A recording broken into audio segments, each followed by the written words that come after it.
preocupaciones de fondo que tenemos alrededor justamente de esta necesidad anunciada de la adquisición de 25 aviones que significan para el Estado un alrededor, según el dominio público se ha dicho, de 3.500 millones de dólares. Y el sentido común y la sensatez refiere que no estamos en inminente estado de guerra, en la necesidad de atender la inseguridad ciudadana, las brechas de salud, educación, vivienda y otros, probablemente, aún siendo difícil, sí meritúa justamente endeudarse. Es por ello que respetuosamente aguardamos que se refiera, ¿no?, a qué razón obedece justamente esta necesidad. Sí, no está en el extremo de las modificaciones presupuestarias para este último trimestre, pero lo ya anunciado, pues, Presidenta, remece las bases justamente de una sana y sensatez proyección presupuestal del Estado. Es por ello que en el derecho parlamentario, que es nuestras prerrogativas, respetuosamente, como corresponde, Presidenta, nosotros vamos a promover una interpelación al señor Ministro de Defensa, porque la interpelación es un recurso que significa democráticamente dar cuenta, explicar, referir, fundamentar, demostrar la razón de esas decisiones. Y creo que es pertinente hacerlo porque una posibilidad de financiar 3.500 millones de dólares con recursos públicos, o sea, bien con endeudamiento, sabiendo cómo estamos rascando la olla para otras demandas que no podemos atender, sí meritúan respetuosamente apelar a ese derecho del foro parlamentario de la interpelación, que es un mecanismo democrático respetuoso, pero que servirá para afianzar ante la opinión pública una medida de esa naturaleza. Gracias, Presidenta. Gracias, congresista.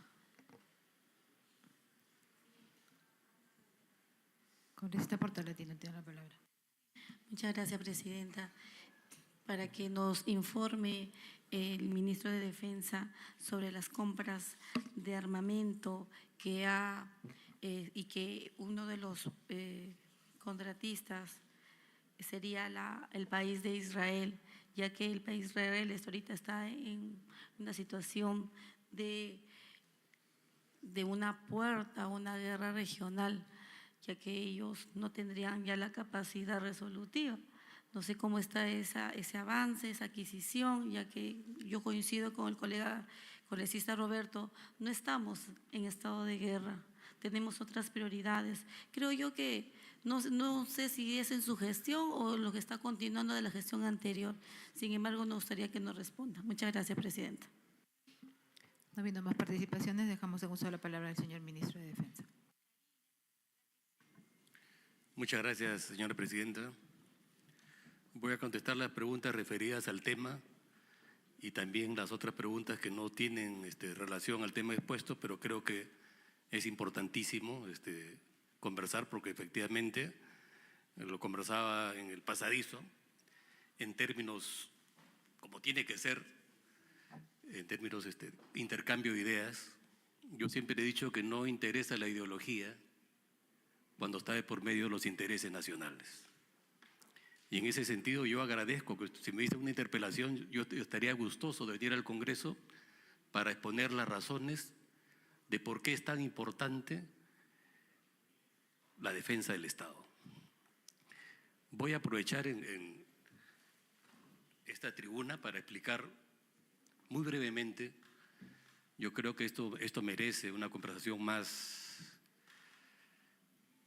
con más tiempo, porque estamos hablando de un tema que es fundamental para cualquier Estado.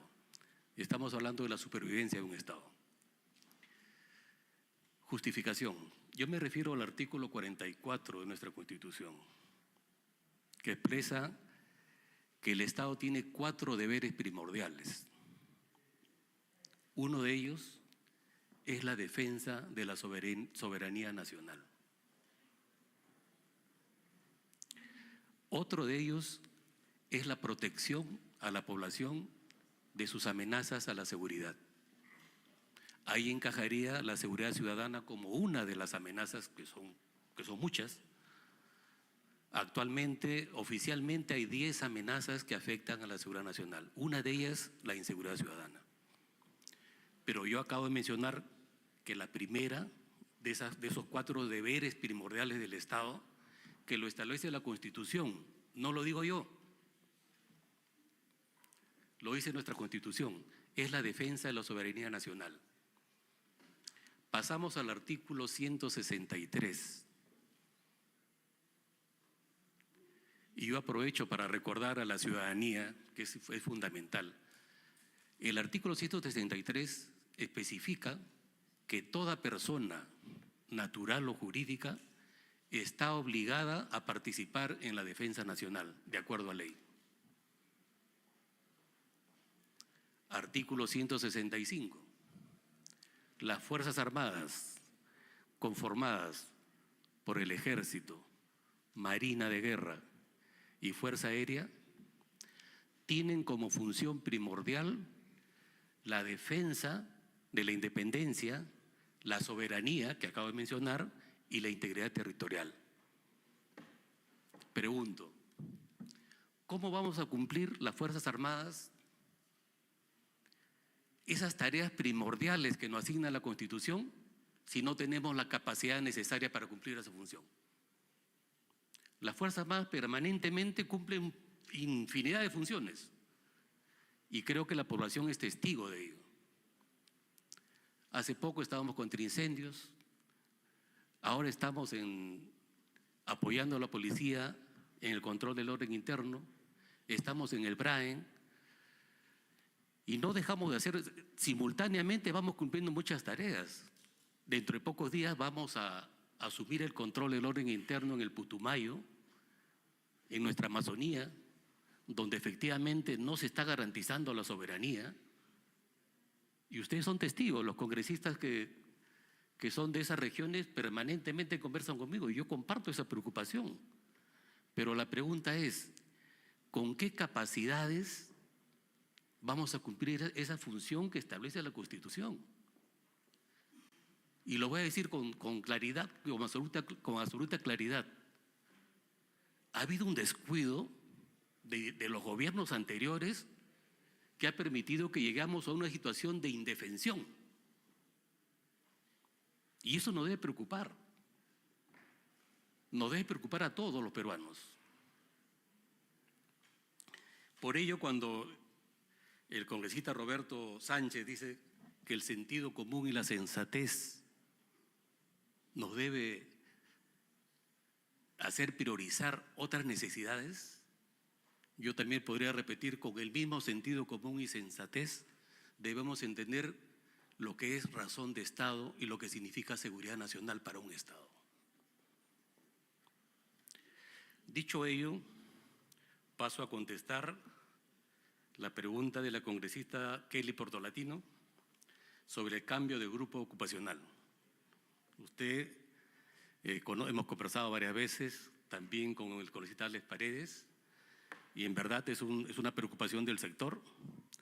Existen argumentos de procedimientos, de temas legales, y yo estoy de acuerdo en seguir reuniéndonos, señor congresista. En su momento lo felicité por esa preocupación, y siempre desde mi despacho va a haber ese acercamiento, porque yo creo que para buscar soluciones es importante que participen, en este caso, representantes de los poderes del Estado. Esa es la única forma para encontrar soluciones a los problemas, actuar de manera profesional y de manera responsable. El intercambio de ideas y de percepciones y de enfoques enriquece el debate y facilita, consolida las decisiones, siempre pensando en el interés nacional. Respondiendo a la otra pregunta sobre la situación y su preocupación por la compra que se está haciendo a Israel, no interesa de qué gestión sea, cuando la adquisición es importante, hay que pensar siempre en país, la continuidad es importante. En este caso es la compra de fusiles a Israel, de 10.000 fusiles para el ejército, que está en pleno proceso. efectivamente la situación actual, y aprovecho, ¿no? Aprovecho en contestar a alguien que dijo una declaración. ¿Para qué nos equipamos si no estamos en guerra? ¿Van a venir los marcianos, dice? ¿Los marcianos? En el planeta Tierra hay guerras y las guerras no se avisan. Y cuando comienza una guerra ya es muy tarde para tener las capacidades. Y aclarando también, cuando uno adquiere capacidades no es para hacer guerra, es para tener la suficiente capacidad de disuasión para que no haya guerra justamente. Y esto no es una carrera armamentista, al contrario, se está priorizando una compra que ha sido postergada hace más de 40 y 50 años para tener una capacidad disuasiva mínima. Si no, miremos las capacidades de los países de la región. Entonces, efectivamente, este conflicto que tiene actualmente Israel probablemente va a generar algún retraso. Y si se genera algún retraso, se analizará en su momento, porque el plazo para la recepción de esos armamentos es justamente a fines de este mes. Estamos atentos, hay que ser comprensivos con la situación, no se debe aprovechar esa situación para criticar, ¿no? Eso será motivo de análisis de los responsables que han hecho la compra. Todo tiene su nivel. Y respecto al fortalecimiento de la defensa ribereña, también consideramos que es fundamental. Lamentablemente nosotros, cuando digo nosotros, me incluyo, porque soy parte de la sociedad peruana. Yo creo que yo soy un convencido que lo que debemos hacer fundamentalmente es el fortalecimiento de las instituciones. Hace un momento hablaban de nuestra Policía Nacional, hablaban de corrupción. Hay que ser conscientes, la corrupción está en todos los niveles y en todas las instituciones. Es un problema grave del país que tenemos que superar. Y también soy convencido que la mejor arma para combatir y minimizar la corrupción es la educación. Por eso que deberíamos invertir lo suficientemente necesario para mejorar los niveles de educación. Respecto a la pregunta del congresista Carlos Alba, igual yo creo que también de manera general la he respondido, porque la visión tiene que ser integral. En el país tenemos brechas de infraestructura, en diferentes dimensiones, brechas sociales, mala educación, mejorar y fortalecer el sistema de salud, etcétera, etcétera, etcétera.